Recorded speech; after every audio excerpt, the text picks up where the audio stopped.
Bonjour petits et grands, parents et renardos. Dans cette vidéo, je vous propose de vous donner des trucs et astuces pour changer votre bébé en couche lavable quand vous êtes à l'extérieur, dans les parcs, chez des amis, etc. Vous me suivez ?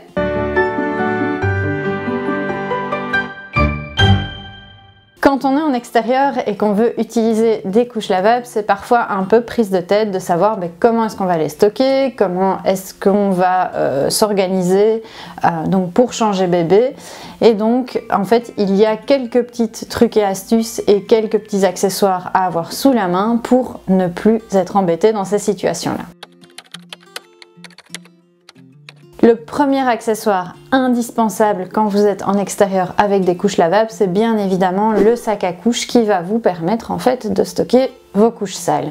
Ce sac à couches idéalement est un sac imperméable en pull, donc ce fameux tissu imperméable et respirant qui compose également vos couches lavables. Donc ce sac en pull, il a la particularité donc d'être imperméable et d'être respirant. Donc ce n'est pas comme un sac en plastique ou quand vous allez mettre la couche dedans, ça va macérer. Dans le sac en pull, ça va permettre quand même de respirer un minimum. Et donc, comme votre couche dans ce sac va pouvoir quand même un minimum respirer, il y aura moins d'odeur quand vous ouvrirez le sac en fin de journée. Et votre couche ne va pas finalement macérer, réchauffer, etc. Et donc, il y aura moins de prolifération de bactéries. La deuxième astuce quand on est en balade avec sa couche, c'est de refermer la couche sur elle-même. Sur nos couches, il y a deux petites pressions ici sur l'avant. On me demande souvent à quoi elles servent. Et en fait, elles servent tout simplement à refermer la couche sur elle-même. Quand votre couche est sale, il va falloir faire une petite manipulation, à savoir, on va replier la couche, la retourner.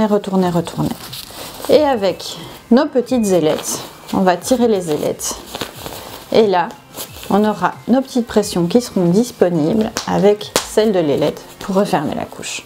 On a un petit paquet cadeau où tout ce qui est à l'intérieur est bien emprisonné et donc ça ne sortira pas de la couche à moins qu'on réouvre la couche. Avec cette astuce, vous avez vraiment quelque chose qui va pouvoir maintenir tout le contenu et donc éviter de s'étaler dans tout ce sac à couche et donc vous évitez bien évidemment de devoir rincer abondamment le sac à couches pour ramasser tout ce qui se serait retrouvé à l'intérieur.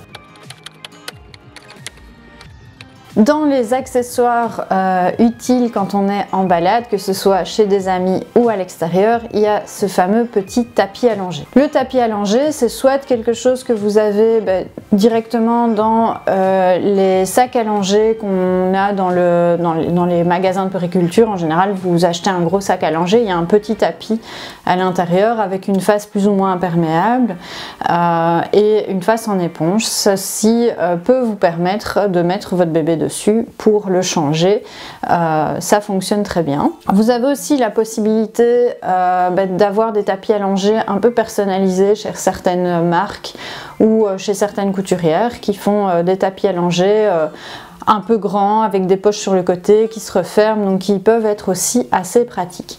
Si vous n'avez rien de tout ça sous la main, un grand essuie de plage fera très bien l'affaire aussi. Donc moi j'en avais toujours un dans mon sac à langer pour diverses choses, ça peut servir vraiment à plein de choses. Et donc quand on l'utilisait pour changer notre bébé, par exemple on était dans un parc et on avait besoin d'un endroit pour changer notre bébé, eh bien je pliais cet essuie 3-4 fois sur lui-même pour dire d'avoir une surface suffisamment grande pour que mon enfant tienne dessus et j'avais mon petit tapis allongé très pratique. Chez des amis, ça pouvait aussi servir quand on n'avait pas forcément d'espace, table allongée ou autre. On plie cet essuie de la même façon sur un canapé ou même à même le sol. Ça fonctionnait vraiment très bien. Ensuite, pour nettoyer les fesses de bébé, on n'utilise vraiment pas de lingettes humides du magasin grande surface, celles qui sentent très fort. On va plutôt utiliser nos lingettes lavables. Mais une lingette lavable sans avoir accès à un point d'eau, c'est un peu compliqué. Moi, ce que j'avais, c'était une gourde un peu isotherme comme ça, où j'avais mis de l'eau tiède dedans en début de journée, donc elle restait plus ou moins à température ambiante pendant la journée.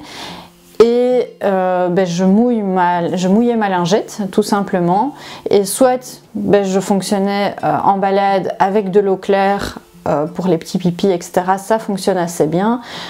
Soit quand il fallait vraiment nettoyer, je faisais une première fois l'eau claire et ensuite j'utilisais du liniment éléocalcaire ou un lait pour le corps pour le nettoyage plus en profondeur.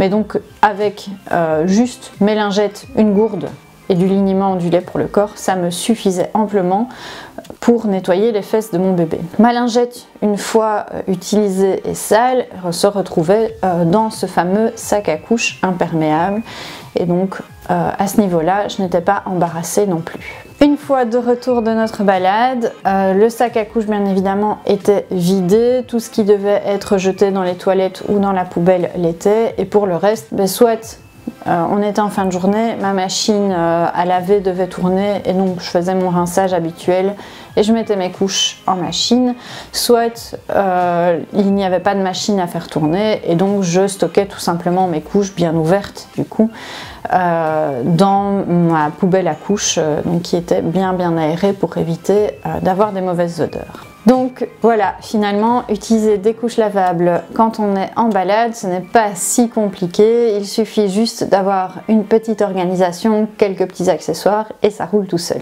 Maintenant, je fais ma curieuse, dites-nous en commentaire si vous utilisez vos couches lavables en balade ou en extérieur. N'hésitez pas non plus à vous abonner à la chaîne, à mettre un petit pouce de like si vous avez aimé cette vidéo. On fait des vidéos tous les vendredis, donc n'hésitez pas non plus à nous suivre ici sur YouTube et également sur les réseaux sociaux. Et moi je vous dis à bientôt dans une nouvelle vidéo.